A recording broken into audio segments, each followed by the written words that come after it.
Web Marketing That Works, episode 78.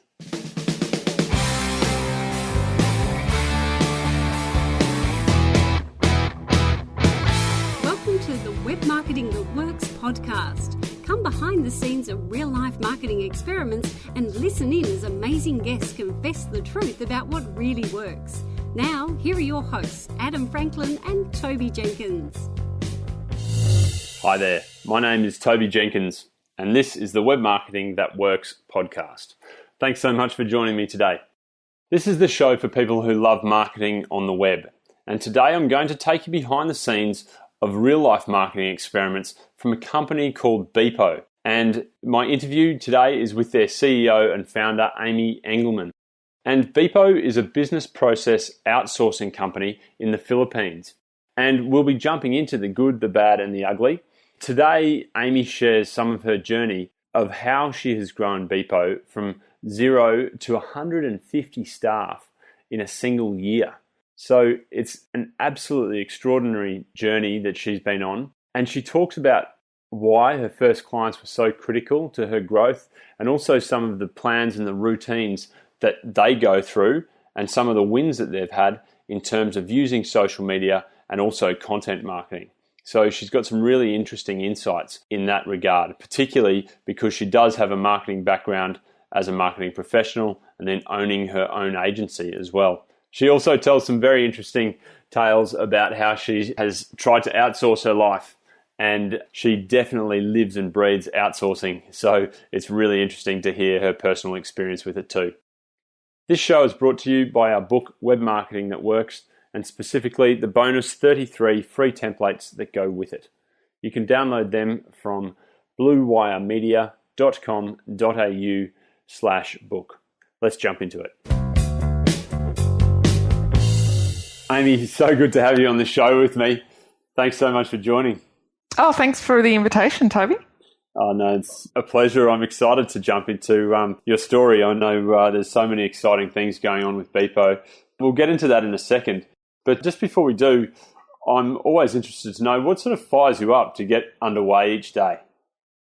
Fires me up. Well, I guess the 100-odd emails that are waiting for me from the day before gets me fired up. Pressure.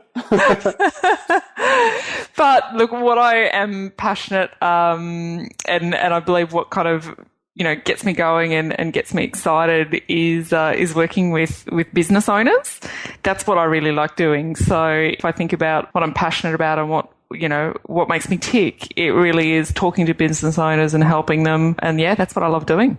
Yeah. Oh, cool. Because that applies in both your sort of previous life in the marketing agency world, that's still going, and now with Beepo. So would you mind explaining, your entrepreneurial journey? Yeah, sure. So I was in a corporate role and I guess like many people who start their own business decided that there was more to life than working for a corporate and doing the 9 to 5. So I developed a bit of a niche offering in telecommunications and starting a marketing agency named TLS Marketing. That was about 8 years ago. And it was interesting when I first started. I thought I would be working on marketing activities for all sorts of small and medium businesses, but I realised very quickly that it was most efficient and profitable to just work to a niche. I also started my business about 6 months before the GFC, so I had to learn very, very quickly how to manage a business in an environment where customers were deciding to pull back on their marketing spend and were really, really cost conscious. So that was a really kind of quick learning experience for me. And from there I basically grew that agency. It works with clients all over Australia, mostly in telecommunications. And then about 2 years ago, I decided to open my eyes a little bit to what was happening globally, and in particular global resourcing and offshoring. And as a natural progression to my marketing agency, I went over to the Philippines to look at how we could recruit some people to help us with design, basic marketing, social media, and even things for my business internally, like bookkeeping and accounting. Yeah. And as a result of that, decided to start a second business, Beepo, in the Philippines. And we've just had our first birthday. So wow. It's been, yeah. Congrats. That's awesome. Thank you. So, so I guess it's been a fun journey, and I guess there's been a few ups and downs, but really enjoying what I'm doing now and the value that I guess we're providing for our customers. Yeah, that's really cool. And so can you share, or are you happy to share sort of some of the growth in that first year? Yeah, so my goal, Toby, was to grow the business, and I tend to think about it in terms of numbers of staff that we have. Sure. that are outsourced to Australian businesses, and I was aiming to in December to be at about 50 staff, and we were at about 120 staff in December. So, boy.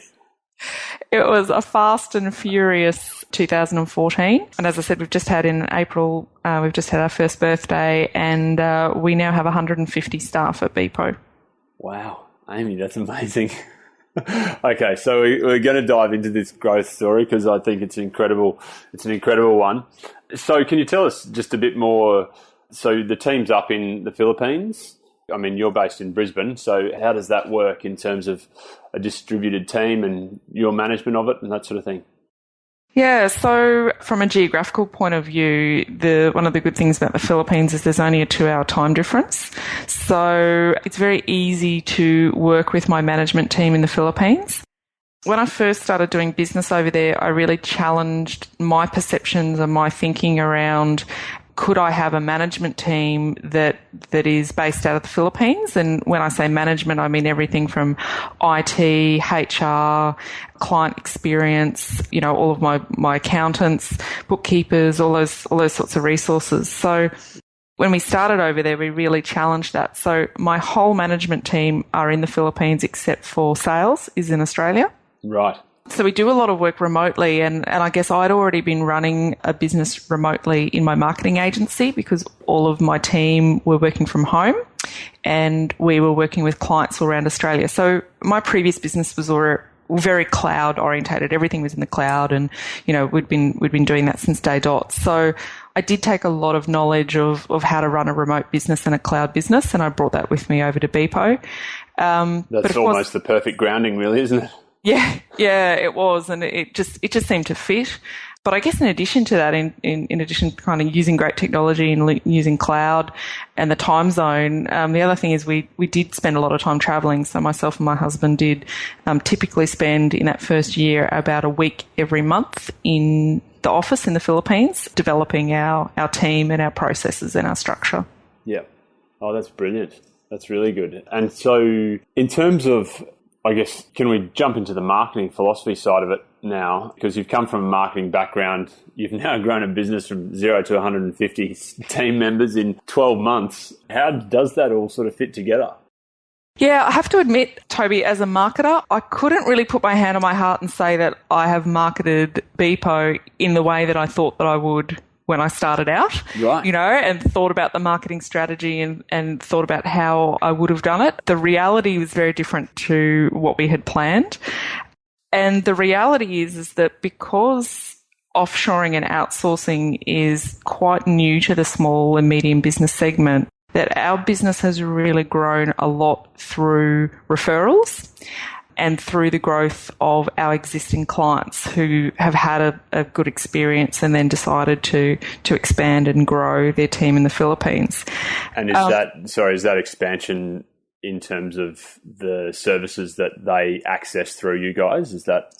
Yeah, correct. So a practical example might be, we've been working with a manufacturing business. They started to have some assistants with us, like sales assistant and executive assistant. And then they kind of tested the model to expand that to things like purchasing and CAD drawing and other areas of their business. So 50% of our growth of that 0 to 150 staff, 50% of that growth came from our existing clients. Wow. And was that actively sort of nurtured? I mean, was there an internal marketing process in terms of you guys communicating with them what other opportunities there might be, or? No, I'd like to say there was. We've only just started that now. Right. But it really came from the relationship that the clients had with our client experience team. Yep. And client experience are like account managers. And it was really that relationship in the understanding of what their business does and where offshoring might fit. And I guess also a little bit of test and trial. So our clients are innovative, they're very entrepreneurial, they're very forward thinking. And so therefore it's easy to test whether something will work because they're open to those ideas. So a lot of our clients, they wouldn't say, well, no, this isn't going to work until they tried it out. Sure.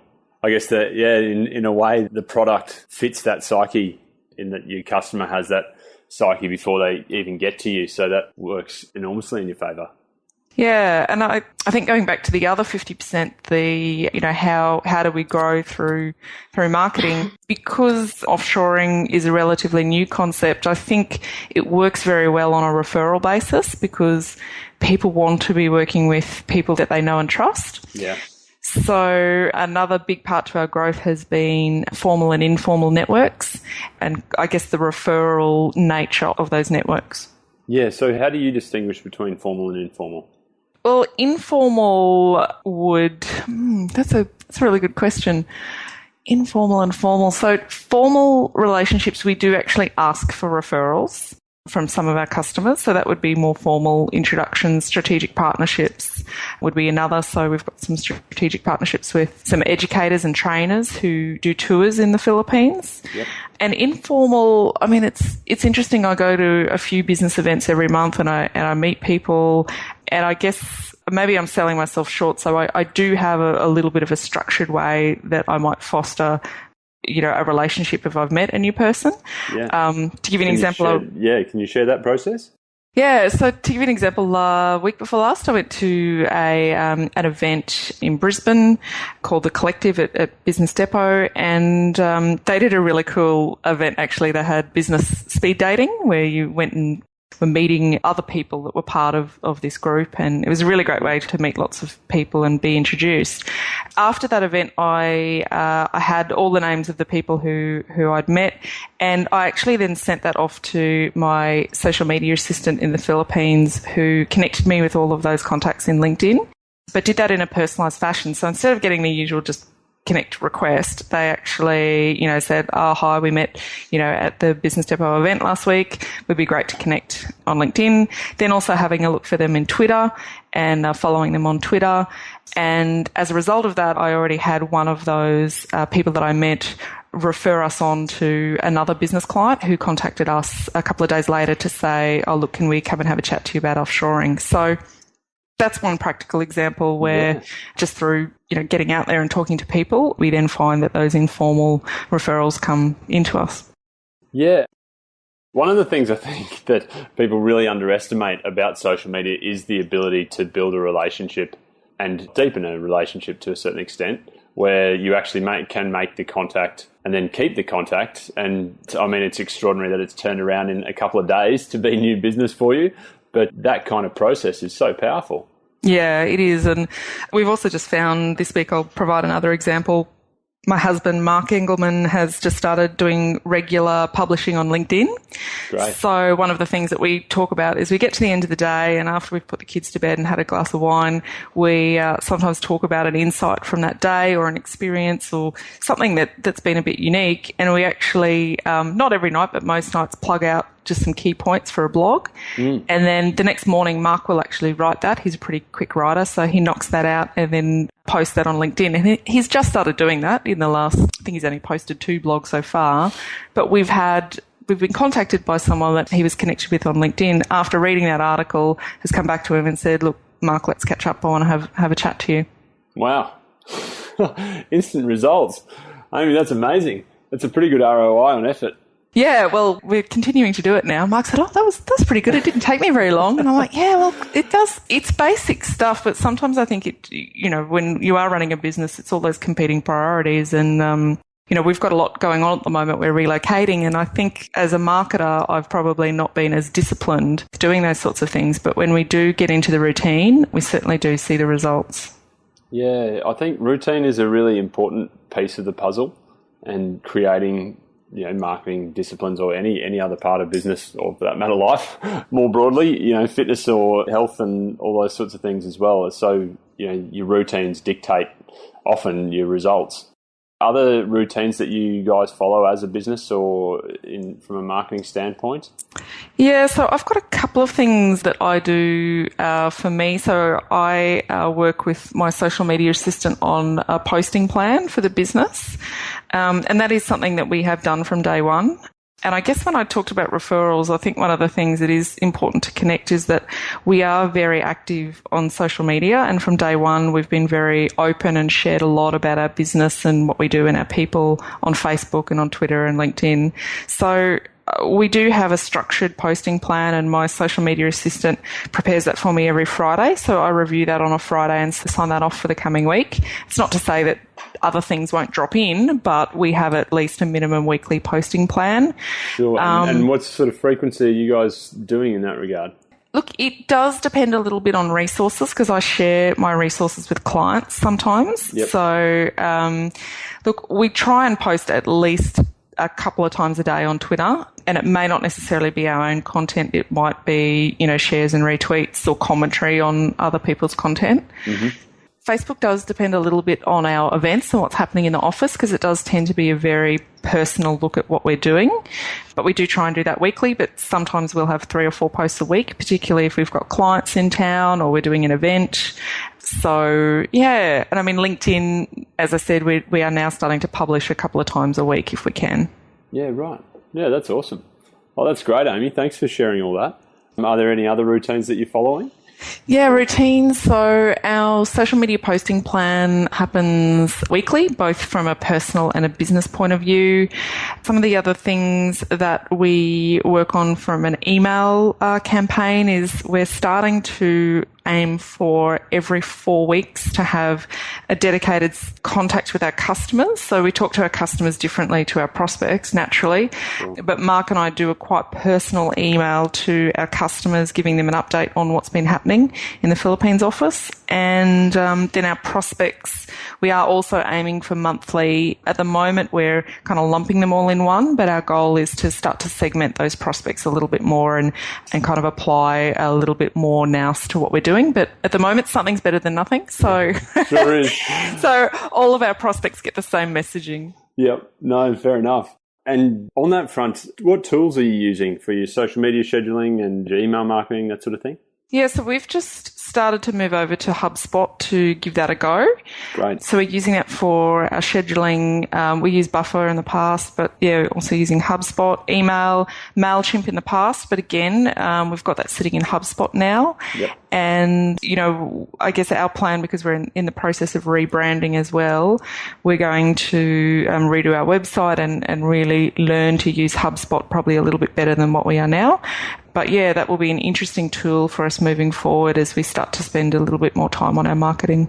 Yeah, sure. And what do you see that a tool like HubSpot sort of opens up for you? Look, HubSpot for me is all about saving time. The tools, if you look at what it does, you can find those tools in different places.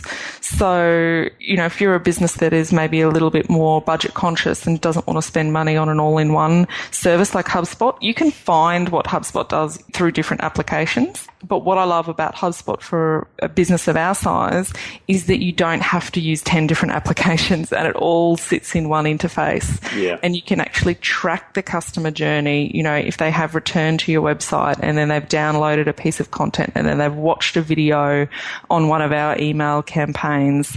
It's very clear for us to see how that customer is moving through the buyer's journey or, moving through our lead nurturing sequence. So I'm pretty excited to start working on more of that in the future. And my goal is once I get myself and my team really kind of up to speed and understand a lot more about, then we'll actually be rolling that out to help some of our customers as well.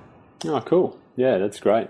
Now, Aimee, you've shared a couple of things that are working well for you. Has there been anything that hasn't worked so well, like lessons that you'd learned for what to do differently next time? Yeah, sure. We've had a lot of learnings on the technology piece and the IT piece.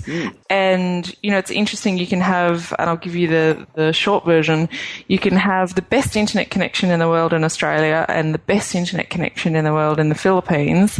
And it doesn't necessarily mean that you're going to get a great user experience. So there's a lot of things in between the Philippines and Australia that can affect the quality of internet connection, and everyone's doing everything in the cloud or via RDP. And so technology is a really crucial piece of the pie to make offshoring work.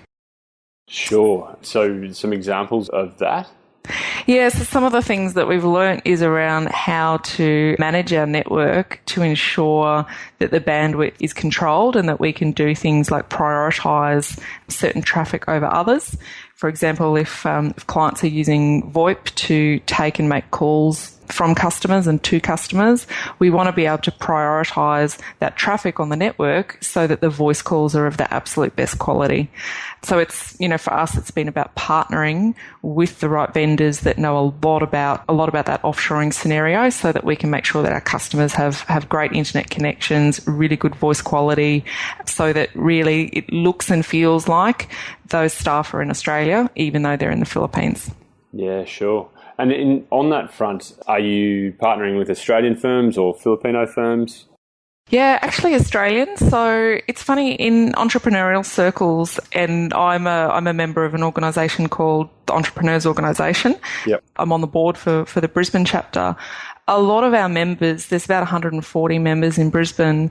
I would say 10% of them actually are own or have an investment in a business in the Philippines.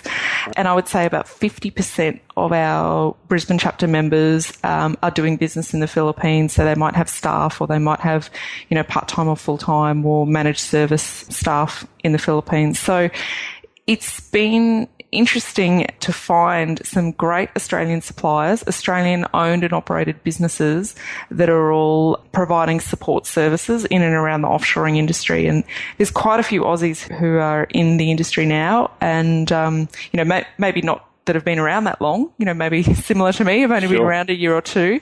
But yeah, I've been working with some great Australian owned and operated businesses that are cross-border and working in the Philippines. Yeah, cool. Oh, that's great. It's good to hear.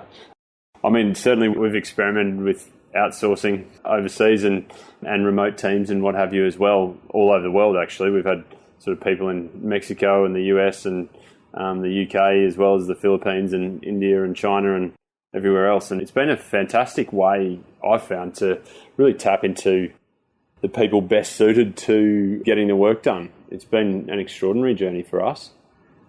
Yeah, I really wanted to get involved in the industry and building a service for Australian businesses, because I truly believe that it's possible to build a more sustainable business through global resourcing. So whether that be staff in the Philippines or anywhere in the world, as you say, finding the best person for the job. I don't believe that it will shrink employment in Australia. I actually believe that through working with people all over the world, it will actually help Australian business be more competitive and more sustainable, and therefore grow and employ more people in Australia and overseas. Yeah, I mean, we had Mike O'Hagan on this show a few episodes back. I know he's had an influence on your thinking as well, Aimee. He's pretty amazing in terms of his passion for it too, isn't he? Yeah, absolutely. And he's, he's been doing business in the Philippines for probably 6 or 7 years now, right at the infancy. And, I think he's involved in about 6 or 7 different businesses that have staff globally. And just seeing how he's been able to grow and scale various businesses through global resourcing is amazing. And Aimee, one story that I know you've told me, but I'd love you to share with our listeners as well, is that the one how you and Mark have been able to outsource a whole ton of stuff. You really pushed it as far as you could in terms of your personal life as well. Can you run us through sort of where your personal outsourcing as well as your business outsourcing is at the moment? Yeah, sure. So I guess through our journey, we're in this mindset now of spending time doing things that's the best value for us, whether it be in business or outside of business. And so finding people that help with things that we're not best at. So to give you an example, my assistant who started off doing just just business orientated things for me, has then helped me with a whole heap of personal stuff. So because I trust her and I know her, she now has access to all of my credit cards, so she can help buy gifts or, organise tickets for school concerts or, those sorts of things, organise flowers. It helps me with my personal tax, so records, things like rental properties and income and expenses, and I can just flicker statements and get all that sort of stuff done. And then looking at the domestic side of things, so I have to admit I'm not the best on the domestic side. It's not my strength. So, then looking at just getting systemised and organised at home. So having someone who comes in and helps around the house. We've got 2 young kids. We run a global business. I've got my marketing agency as well. So we're pretty busy. But that's a full plate. It is a full plate. But, just being organised and getting things sorted. So, making a couple of simple meals so that, we don't eat takeaway and there's something healthy in the fridge or freezer. Organising the shopping. So, our nanny who comes in a couple of days a week, she sorts out what needs to be in the fridge for the week and orders it online so that it arrives and the fridge is always full. Yeah, and even things like budget management. So we track our household budget. We have an app that does that for us. Which one do you use? We use Home Budget. It's just called. Yeah, and it's pretty cool. It syncs through different devices. So, I can use it, Mark can use it, and then to have someone actually help input all of our receipts and get that done so we can manage our household budget and expenses. You are living and breathing. You hat off to you, Aimee. It's impressive. Living and breathing it. It's great. And of course PT, so you have to outsourcing fitness as well. Yeah, outsource your get out of bed and your make sure it happens, make sure it's squeezed in. So for me, it's middle of the day because I'm with the kids before work and after work. So middle of the day, a couple of times a week. You can't just get someone else to go for a run for you. No, unfortunately, I have to do that myself. But making sure that I do it, I also outsource that to make sure that I do it. I do it properly, and I probably would do it better, with my PT than if I did it alone. Yeah. Oh, that's great. You must have learned, even just in that process, you must have learned so much about, the delegation process. And have you written up process documents for your own, all that home domestic side of things as well then? A little bit on things like, what needs to be in the fridge and what times things happen for the kids. Absolutely. Yep. So that's pretty organised. Yeah, and actually I could send you a photo, Toby, of what's on the fridge at the moment, which is the sleeping schedule for my 12-week-old. Oh, wow. That is on the fridge on a whiteboard for everyone to see and work to. I would love to see that. I think that would make a great addition to the show notes, actually, Aimee, if you're happy to share it. I will. No dramas at all. That would be awesome. Thank you. And Aimee, just one last question on the marketing front then. What do you feel has been sort of your most surprising marketing result then? I didn't expect to get as many referrals from existing clients as what we did. So particularly in the early days, there were a couple of key clients who referred us to other like-minded businesses. And I really didn't expect to grow through that referral network as much as we did. And I guess I'm very blessed and very grateful to have the support of some of those early clients, because without them making those referrals and I guess having the trust in our service and in our business, we wouldn't be where we are now. We wouldn't have the platform to then be able to go to a wider market. So I think it is very hard in the early couple of months of business when you only have a couple of clients. You don't want to lie about where you're at and your growth and your history. If people ask, well, how many clients do you have? I'd say, well, we've got 3. Can you be number 4, please? Yeah, that's right. But we very quickly went from 3 to 10, and that was because of the support of those 3 clients and the way that they referred us to other like-minded businesses. So that was a surprise, and we're very grateful for that. Oh, that's great. And obviously a reflection on the service that you provided too. Yeah, I hope so. Either that or the good times that we have when we catch up in the Philippines. That's true too. That is true. So, Aimee, finally, just to sort of wrap this up, I'm keen to learn, who do you learn from? Yeah, so I think my big learning comes from my forum. So I'm part of a business forum in the Entrepreneurs organisation.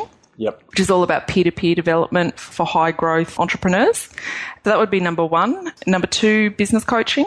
So I actively participate in business coaching.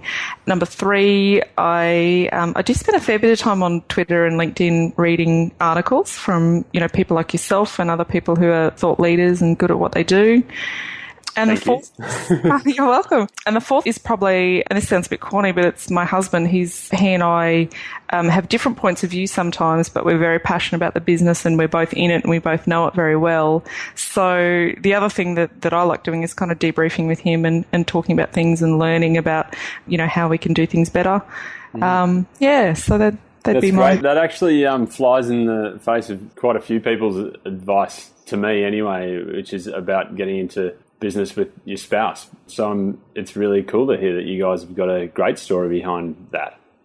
Yeah, it has its challenges, but we've certainly learned that role separation, so having clear boundaries in your role and what you do works really well. And then you can get to the end of the day and have a really good, have a debrief if you want to. But if you don't, it doesn't matter because you're each doing doing your own thing and you don't have to worry about it because you've got that separation.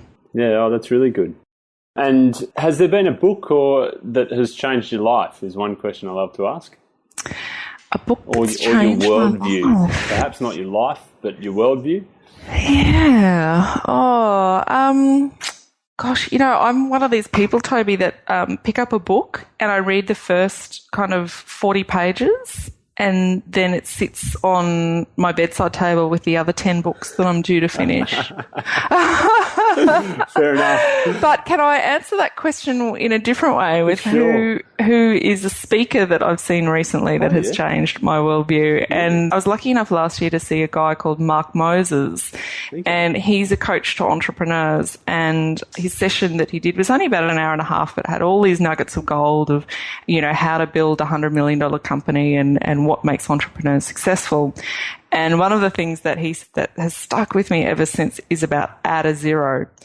And so, if you're thinking about driving a sales result or a business result or profit result, we want to grow to be a $10 million company or whatever, add a zero, go from 10 to 100 and really open your mind to what's possible.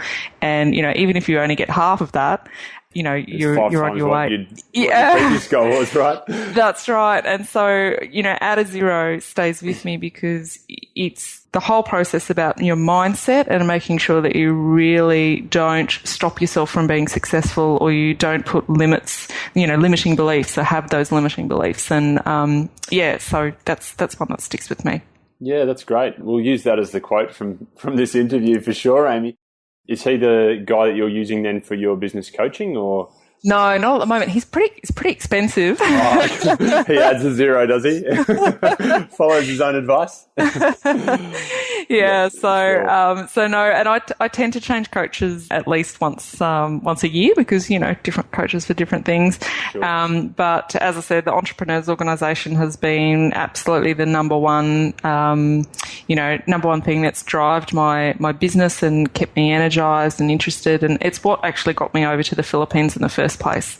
So yeah, really valuable experience. Mm. Okay, Aimee. Well, thank you so much for sharing everything that you have. How can listeners connect with you? Oh, thanks, Toby. It's been a great opportunity. It's been really fun chatting to you. Yeah, I love hearing more about your story. It's just a cracker, I think. Yeah, so connecting with me. So I've got a blog, aimeengelmann.com.au. I'm on Twitter, also my business, beepo.com.au. And we've just launched a conference product over in the Philippines called the Beepo Academy, beepoacademy.com. And that's for people who want to come over to the Philippines and learn all about offshoring and what's happening in the industry. So, Fantastic. That's lots happening if people want to get involved. And yeah, well, all the links will be in the show notes for anyone who's keen to actually get those links if they didn't grab them. Yeah, Aimee, thanks so much for joining me. It's been really fantastic to talk to you, and thanks again, as I say, for sharing the insights too. Great. Thanks, Toby. Thanks for the opportunity. Cheers. This show is brought to you by our 33 free marketing templates. You can download them at bluewiremedia.com.au/book. Now, we would love your feedback, we would love your questions, and also any guest suggestions. You You can contact me on email. I am toby.jenkins@bluewiremedia.com.au, or on Twitter, I am @Toby_Jenkins. Also, if you enjoyed the show, we would love it if you could leave us a review on iTunes. Thanks so much, and see you next time.